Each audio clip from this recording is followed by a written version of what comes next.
Olá, pessoal! Hoje o tema da nossa aula é Revolução Industrial e Revolução 4.0, ok? Nós vamos começar falando, da questão da Revolução Industrial, que o homem, ele sempre busca, o homem sempre está em busca de facilitar a execução do seu trabalho. E a Revolução Industrial, ela começou com esse intuito, na verdade, As máquinas, elas foram inventadas com o propósito de poupar o tempo do trabalho humano. Uma delas é a máquina a vapor, que foi construída na Inglaterra durante o século XVIII. A produção de mercadorias ficou maior e os lucros também cresceram. Vários empresários, então, começaram a investir nas indústrias. Com tanto avanço, as fábricas começaram a se espalhar pela Inglaterra, trazendo várias mudanças culturais e sociais e econômicas. Esse período é chamado pelos historiadores de Revolução Industrial. A burguesia inglesa era muito rica e durante muitos anos continuou ampliando seus negócios de várias maneiras, financiando ataques piratas, traficando escravos, emprestando dinheiro a juro, pagando baixos salários aos artesãos que trabalhavam nas manufaturas, vencendo guerras, comercializando e impondo tratados a países mais fracos.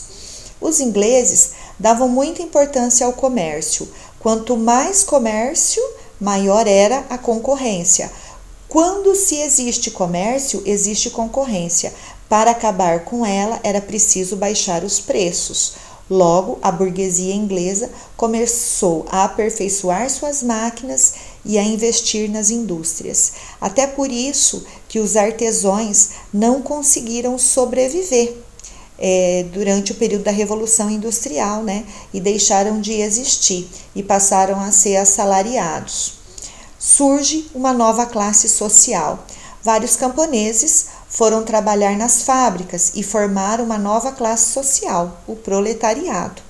E nesta classe estavam inclusos também os artesãos, pois os mesmos já não conseguiam mais produzir e vender o seu produto por um valor justo. Por quê? Como eles trabalhavam com manufatura, eles não tinham as ferramentas adequadas, Eles não tinham os meios de produção que os burgueses tinham dentro das indústrias. Então, eles tiveram que deixar o trabalho da manufatura e tornar-se também empregados dos burgueses.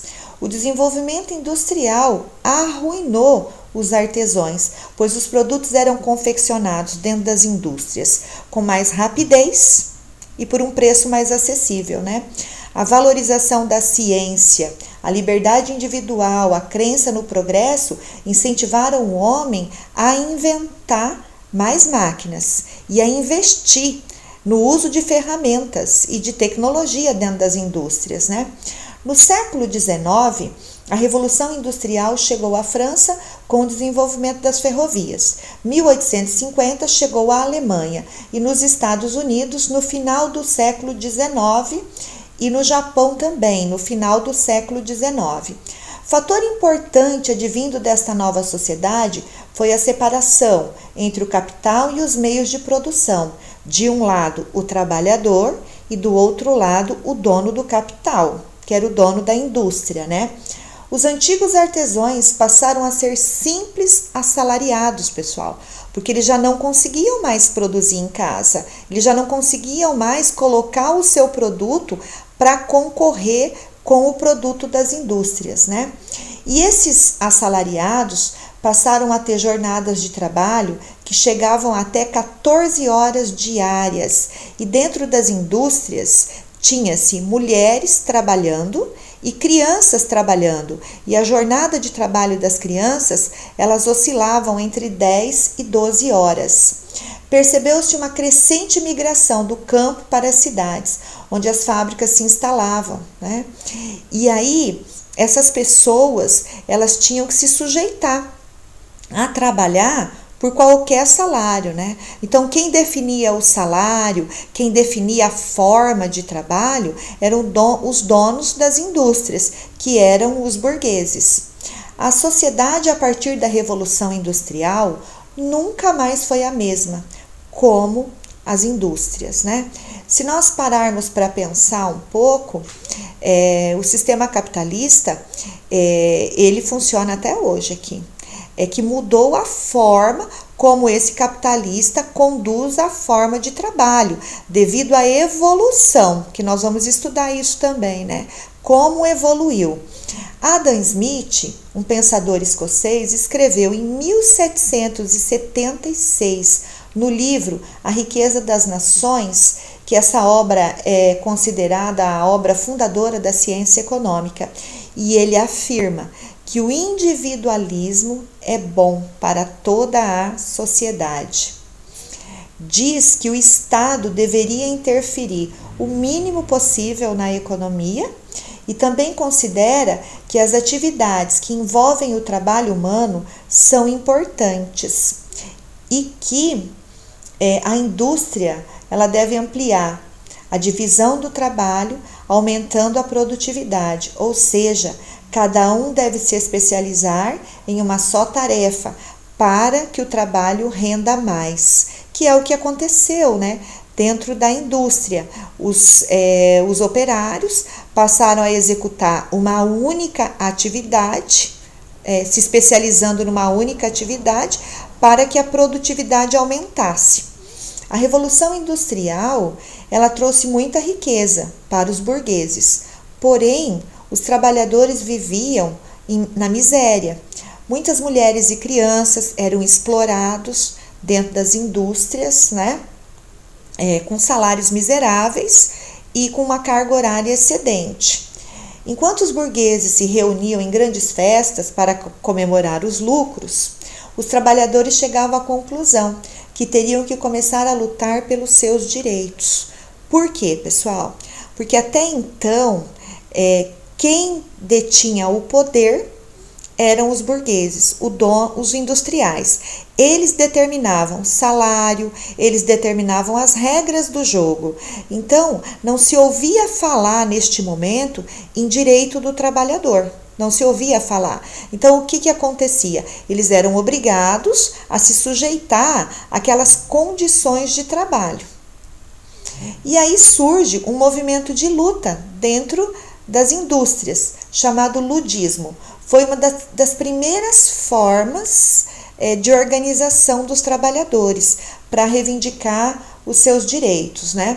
E eles invadiam as fábricas, quebravam as máquinas, né? Tentando chamar atenção para que os burgueses mudassem a forma de pagamento, a forma como eles eram tratados. E neste momento começa a surgir, né, os sindicatos e as greves. A vida na cidade ficou muito difícil. Por quê, pessoal? Pelo baixo salário, os trabalhadores não tinham boas condições de moradia. E o que acabou acontecendo? Eles iam se aglomerando ao redor das fábricas e das ferrovias, em péssimas condições de moradia. Aqui no Brasil a gente chama de favela, né? Lá na Inglaterra eles deram o nome de cortiço. Mas eles não tinham boas condições de higiene, não existia saneamento básico, né? E ainda, como houve um êxodo rural muito grande, existia muita mão de obra sobrando, né? E pouca oferta de trabalho. Até por isso que os burgueses, eles pagavam o salário que eles queriam, porque quem tinha trabalho conseguia sobreviver na miséria, e quem não tinha trabalho. Então, era grande preocupação. A Revolução Industrial, ela trouxe, né, grandes mudanças sociais. E no setor econômico, o que chamou a atenção? Né? A divisão de tarefas e a redução dos custos. Por quê? Porque com o trabalho nas indústrias, aumentando a produtividade, se reduzia custo e eles podiam vender os produtos mais baratos, né? Aumento da população em volta das fábricas trouxe a miséria para as cidades e para as pessoas, né? Então essa é uma das grandes mudanças sociais que aconteceu. A miséria passou a fazer parte do cotidiano da vida das pessoas. a violência, o desemprego, a falta de saneamento básico, a falta de higiene. Então essas pessoas, elas viviam em condições precárias, né?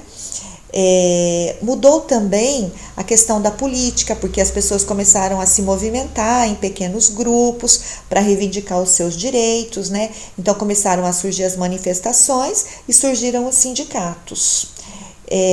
E o êxodo rural, que foi enorme e trouxe a miséria.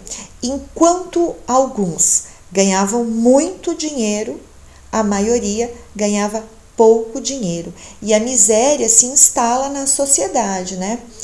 Por outro lado, a Revolução Industrial estimulou muito os pesquisadores, engenheiros, inventores a aperfeiçoar as máquinas e a criar ferramentas novas. Isso fez com que surgissem novas tecnologias, né?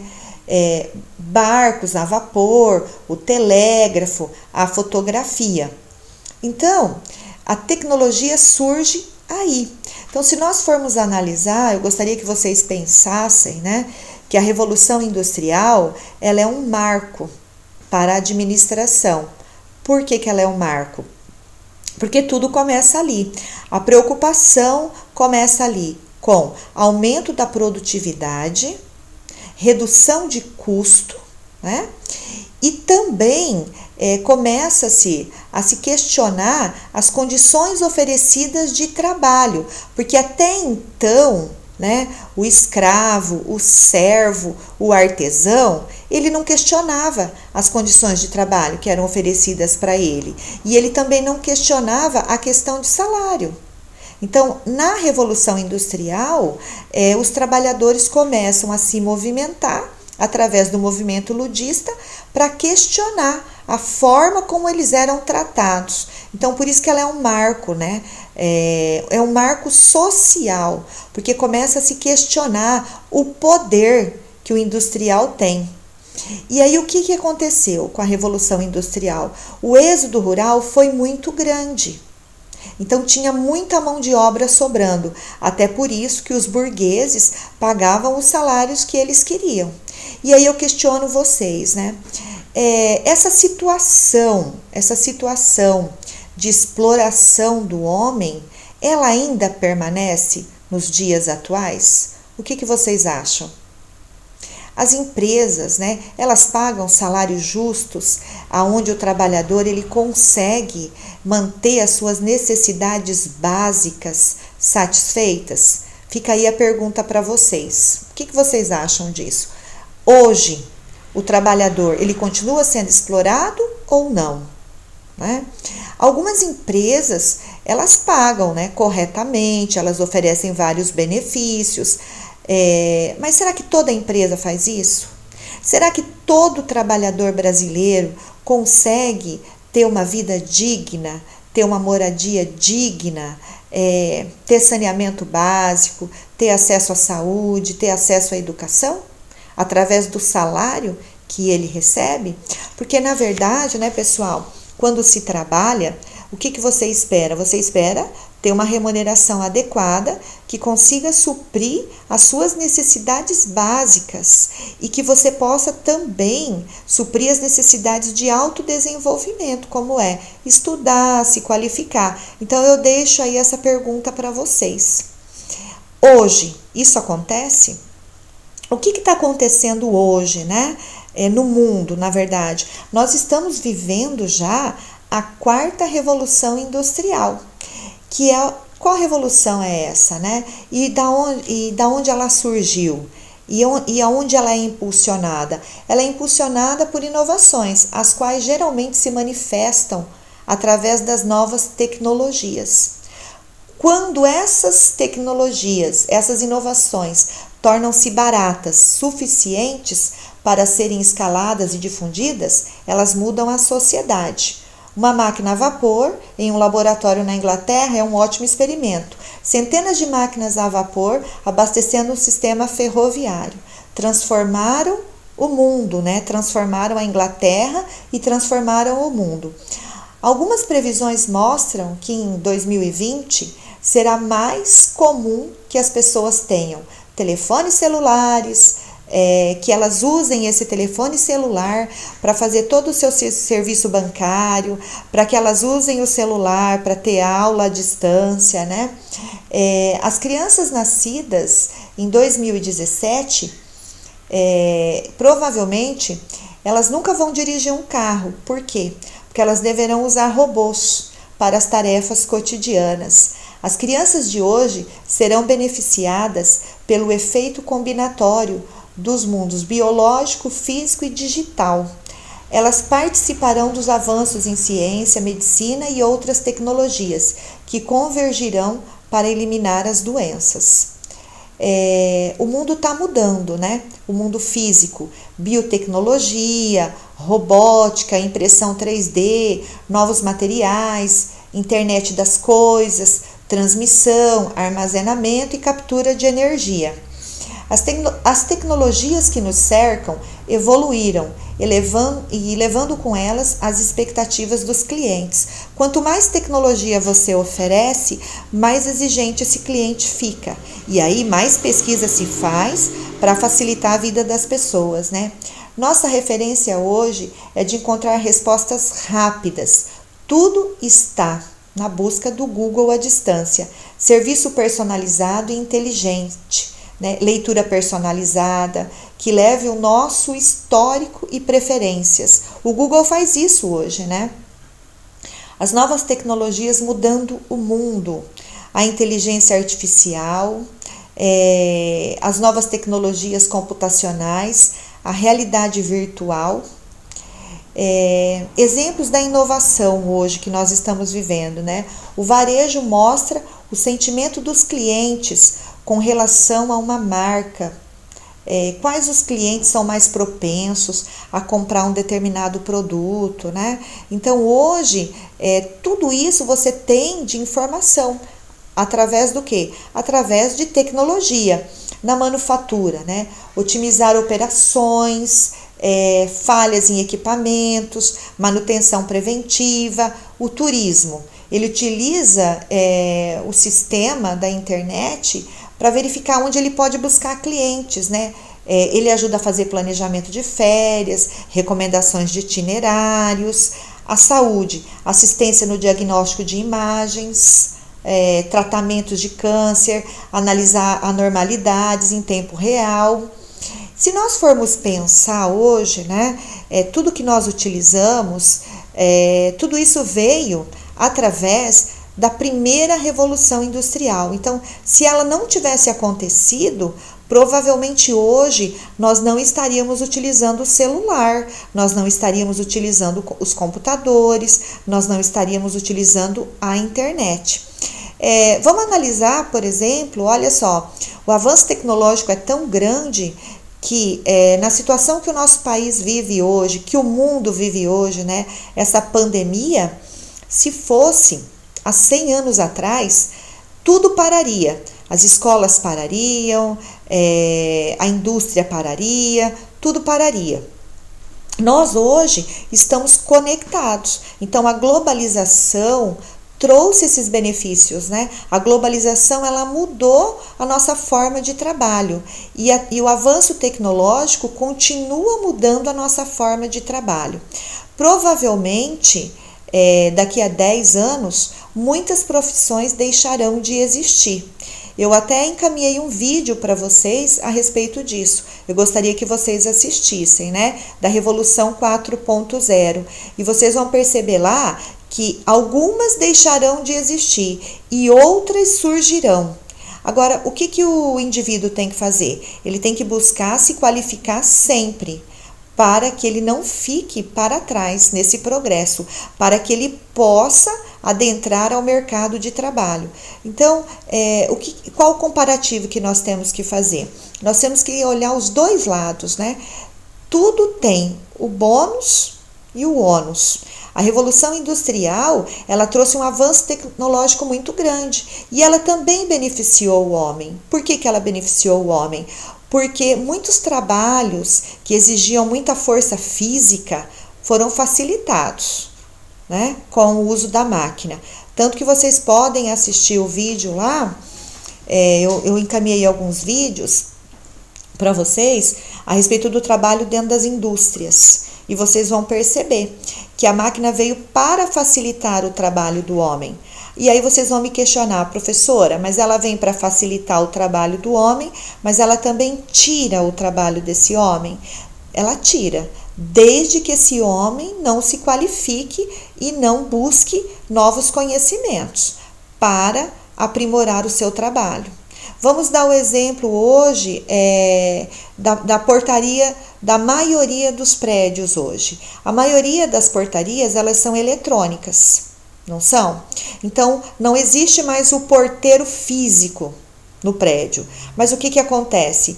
Como tem uma portaria eletrônica, esse porteiro, ele foi obrigado a se atualizar e a estudar um pouco de informática, para que ele possa trabalhar nessa portaria virtual, monitorando os computadores e atendendo as pessoas. Então, na verdade, o emprego não deixou de existir, mas ele mudou a forma do emprego. E aí cabe ao indivíduo se adaptar a essa nova forma de emprego que o avanço tecnológico vem trazendo, né? Desde a primeira revolução industrial, o homem foi obrigado a ir se adaptando e aprendendo coisas novas. E é o que está acontecendo nos dias de hoje, ok? Eu aguardo vocês na próxima aula. Até breve.